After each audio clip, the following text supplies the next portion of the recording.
약속된 플레이보다 선수들의 순간적인 판단에 기량에 의존하는 그런 경기력, U자 빌드업을 넘어서는 전술적 묘책이 보이지 않는 모습, 벤투 감독이 보여줬던 명확한 지향점과 본선에서 그 완성을 보여준 어떤 로드맵이 홍명보호에서는 보이지 않는다는 우려가 여전히 남아있는 것 같고요. 또 비교도 확정되는 경기인데다가 유럽파들의 컨디션에 의문이 제기되는 상황이었기 때문에 조금은 과감한 변화도 기대를 했지만 선수 구동도 뻔했고 또 유럽파에 천착하는 경향성도 여전한 상황에서 향후 1년에 대한 고민이 이제부터 진짜 더 커지는 그 시발점이 되는 것이 아니냐, 이런 경기 내용이었습니다.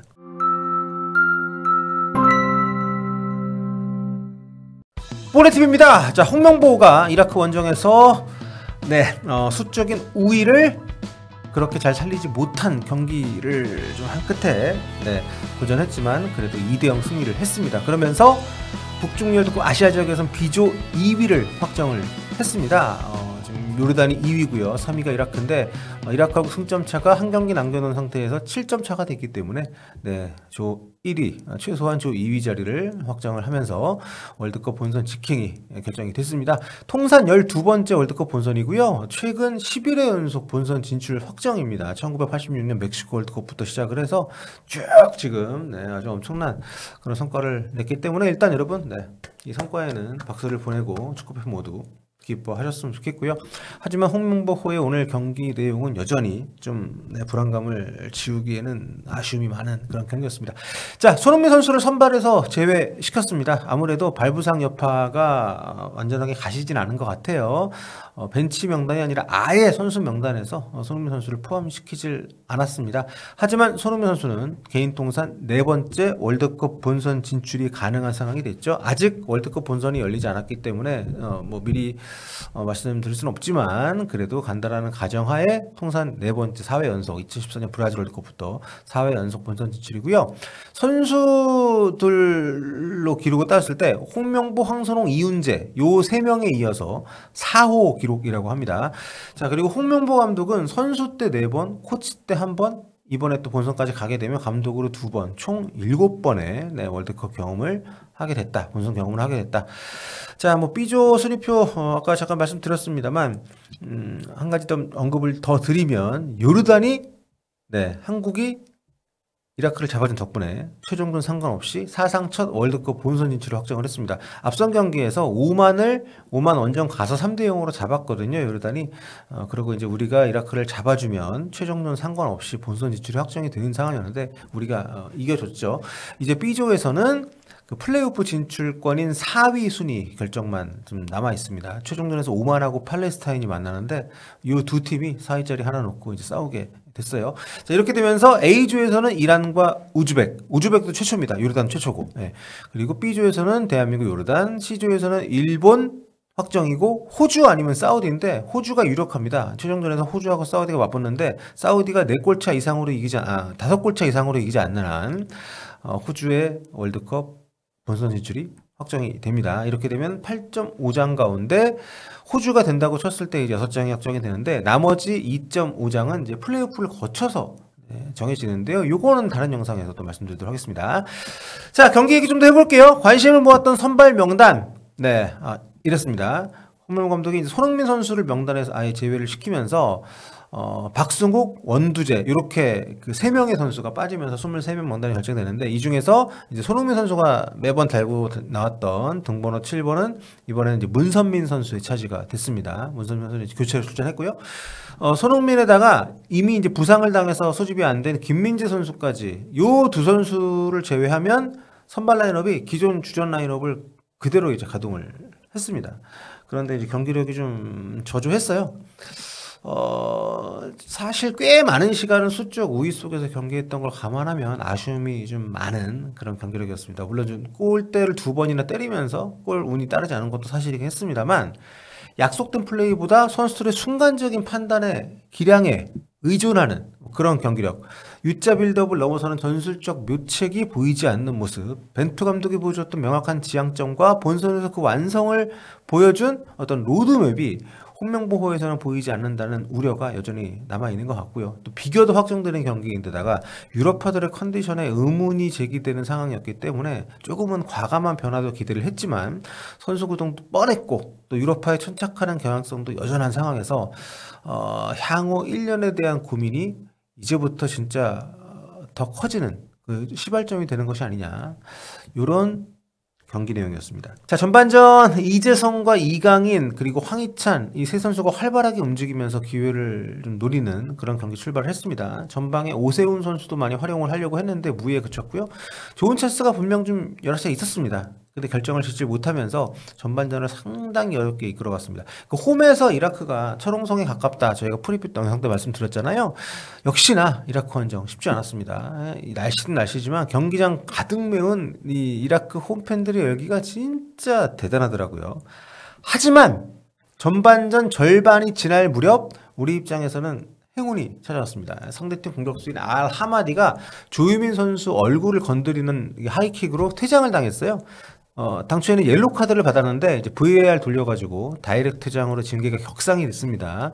하지만 이 상황이 이라크 선수의 공중볼 처리가 잘못되면서 이걸 잡으러 가던 알하마디가 무리하게 밟았다가 나온 장면이기 때문에 조유민 선수가 크게 다칠 뻔했던 것은 좀 아찔하지만 경기적으로 봤을 때는 우리한테는 엄청 운이 따랐던 장면이다. 그 헤딩 처리가 잘 됐다면 이 퇴장까지 안 갔을 거기 때문에 아무튼 이 퇴장으로 홍명보호가 이 경기 정말 어려운 경기를 추가 시간 포함하면 한 7, 80분 정도로 수적 우위 속에 뛰었거든요. 하지만 수적인 우위를 점하고 나서도 그걸 제대로 활용하지 못하는 그런 경기 내용을 보였습니다. 이제 후반전에 선수 교체를 하면서 조금 변화를 주긴 했지만 전반전은 네, 별다른 변화 없이 좀 경기를 하는 가운데 득점 기회가 오긴 하는데 이걸 살리지 못하면서 계속 좀 조급한 그런 느낌의 경기 진행이 됐습니다. 전반 30분에 가장 좀 좋은 기회가 찾아왔었죠. 여러 차례 기회를 잡았던 황희찬 선수가 오른쪽에서 이제 오픈 찬스를 잡았는데 여기서 이재성 선수가 정말 패스를 잘 주는데 왼발로 슈팅을 한 게 절묘하게 골대를 빗나갔습니다. 이거 중계 보면서 이제 골 들어간 줄 알았어요. 근데 들어가진 않았고, 그리고 5분 뒤에 또 결정적인 상황이 나는데요. 이강인 선수의 절묘한 프리킥을 헤딩머신, 정말 헤딩골 많이 넣는 선수죠. 이재성 선수가 머리로 슈팅을 했는데 여기 골대를 때리고 나왔습니다. 이라크전 4경기 연속골을 넣을 수 있었던 이재성인데 좀 무리에 그쳤고요. 그리고 추가 시간, 전반 추가 시간 한 3분 정도 됐나? 전반에 경기가 잘 안 풀렸지만 골이 너무 안 들어가고 있잖아요. 특히 이제 골대가 너무하다, 앞에서 말씀드렸는데 이번에 또 골대가 우리 득점 방해를 했습니다. 이강인 선수의 왼발 슈팅이 정말 중거리 슈팅이 대단했거든요. 근데 이것도 골대를 때리고 나왔어요. 그리고 이게 끝이 아니라 그 2분 뒤에 박용우 선수가 정말 강력한 중거리 슈팅을 때렸지만 골키퍼 세이브에 막히면서 전반전이 마무리가 됩니다. 수적인 우위를 잡았는데 큰 변화를 주지 않은 전반전 내용이었기 때문에 여기에 대한 좀 보완책을 홍명보호가 하프타임에 제시를 했는데, 이게 뭐냐면 이제 박용우 선수를 빼고 좀 더 공격적으로 역할을 잘 할 수 있는 김진규 선수를 투입을 합니다. 김진규 선수가 올 시즌에 전북에서 상당히 좋은 활약을 펼치고 있는데 이 투입이 결과적으로는 우리에게 굉장히 큰 어떤 도움이 됐습니다. 그 뒤로 우리가 여전히 주도를 했죠. 경기 점유율이 8대2까지 갔어요. 예. 근데 후반 15분에 황희찬 선수 빼고 문선민 선수를 넣고, 그리고 오세훈 선수 빼고 오영규 선수를 넣었는데 이 교체하면서 우리가 좀 더 적극적으로 앞쪽에서 몰아붙이는 상황이 됐습니다. 그 직후에 황인범 선수의 벼락 같은 중거리 슈팅도 골키퍼에게 막히면서 이날 정말 골이 안 들어가는 건가? 이런 걱정을 했는데 후반 8분이었습니다. 황인범 선수의 중거리 슈팅이 있은 지 얼마 안 돼서 김진규 선수의 선제골이 만들어졌습니다. 이강인 선수의 패스를 받아서 김진규 선수가 굉장히 날카롭고 정확하게 꽂아넣는 이 골이 나왔는데요. 좀 경기를 몰아붙였던 것, 수적인 우위 이런 걸 감안하면 조금 늦게 나온 감이 없지 않지만 그래도 이 시간에 선제골 나온 거는 저는 그 뒤에 우리가 어쨌든 승리를 굳힐 수 있었던 결정적인 그런 요소가 아니었나. 김진규 선수는 2022년 7월 24일 이후에 이번이 A매치 이제 복귀전이었습니다. 무려 1048일 만이었다고 하고요. 이 선수가 이제 2022년 1월 달에 그 벤투 체제 때 아이슬란드하고 그 평가전, 이때 그 1월 평가전 같은 경우는 유로파들 거의 이제 빼고 하잖아요. 요때 이제 소집이 돼가지고 A매치 데뷔전을 치렀는데 데뷔전에 데뷔골을 넣었습니다. 그리고 그 다음 경기인 몰도바와의 평가전 때도 골을 넣으면서 A매치 첫 2경기 연속 골을 넣는 진기록. 그러니까 이러면서 굉장히 향후에 벤투에 많이 중용이 될 줄 알았는데 2022년 7월 동아시안컵 이후에 소집이 안 됐습니다. 그래서 이번이 A매치 9경기째였는데 그 3골째를 넣었고요. 골 기록이 1232일 만에 골이었습니다. 그러니까 이날 김진규 선수의 골도 골이지만 경기력이 상당히 괜찮았거든요. 물론 상대가 수적인 열세 속에서 시간이 가면서 체력이 떨어지던 그 시점이 들어왔기 때문에 더 돋보인 것도 있습니다만 저는 김진규 선수한테는 굉장히 지금 호기라는 생각이 듭니다. 이날 옐로 카드 받은 선수들이 많은데 그 중에 이제 박용호 선수하고 문선민 선수가 옐로 카드 누적이거든요. 그래가지고 10라운드 그 쿠웨이트전을 못 나옵니다. 이 경기 때 박용호 선수가 못 나오는 자리에 또 김진규 선수를 선발로 내지 않을까. 네. 그렇다고 하면 김진규 선수 입장에서는 최근 폼이 올라와 있는 상황에서 또 출전 기회를 잡을 수 있으니까 자기를 좀 돋보이게 할 수 있는 좋은 기회를 잡았다고 할 수 있는 거죠. 자, 그 뒤로 그 직후에 이재성의 헤딩 슈팅이 또 골키퍼 선방에 막혔고요. 그 73분에 그러니까 이게 후반전 28분에 이재성 선수를 빼고 전진우 선수를 투입을 합니다. 전진우 선수는 뭐 프리뷰 때 말씀드렸습니다만 최근 한 달 동안 리그 5골 넣고 있고 최근 K리그 득점 1위를 달리고 있는 가장 핫한 선수죠. 전세진 시절에는 청소년 대표, 연령별 대표 다 거치면서 굉장히 돋보였지만 성인 연령대가 돼가지고는 좀 굉장히 고전했었는데 전북에 와서 올 시즌에 상당히 지금 터졌죠. 한마디로 포텐이 터졌는데 A매치 그 데뷔전을 치렀습니다. 그리고 그 투입된 지 7분 만에 수원 시절의 동료였던 메탄 소년단의 일원인, 그러니까 두 선수 다 메탄 중고 나왔거든요. 선후배간인데 자신의 메탄고 후배 오형규 선수의 이날 추가골을 어시스트를 합니다. 황인범 선수가 워낙 좀 잘 빼준 것도 있고 전진우 선수가 오영규 선수에게 잘 만들어준 장면도 있었고 이러면서 2대0이 됐고 사실상 수적인 우위를 잡은 상황에서 2대0 뭐 승부는 여기서 거의 뭐 결정이 났다고 봐야 되는 그런 경기가 됐죠. 그러니까 전체적으로 이제 수적인 우위 속에서 굉장히 많은 시간을 뛰었는데 막판에 이라크 선수들의 발이 느려지고 좀 집중력이 떨어지는 어떤 그 시점에 우리가 추가골을 넣으면서 안정적으로 경기를 마무리하긴 했지만 원정이라는 것도 분명 좀 쉬운 과제는 아니었고요. 여전히 좀 아쉬움이 있는 가운데 이렇게 새롭게 기용이 된 뭐 김진규라든가 뭐 전진우라든가 그리고 정말 꾸준히 그 주전보다는 약간 교체로 많이 활용이 되고 있는데 그럴 때마다 정말 골을 쏙쏙 잘 넣어주고 있는 오영규 선수 이런 선수들의 어떤 발굴 좀 발견 이런 것들은 이번 경기를 통해서 좀 우리가 얻은 가장 큰 소득이 아닌가 이런 생각이 들고요. 다음 경기는 이제 10일 서울 월드컵 경기장에서 쿠웨이트전입니다. MBC 생중계고요. 많이 봐주십시오.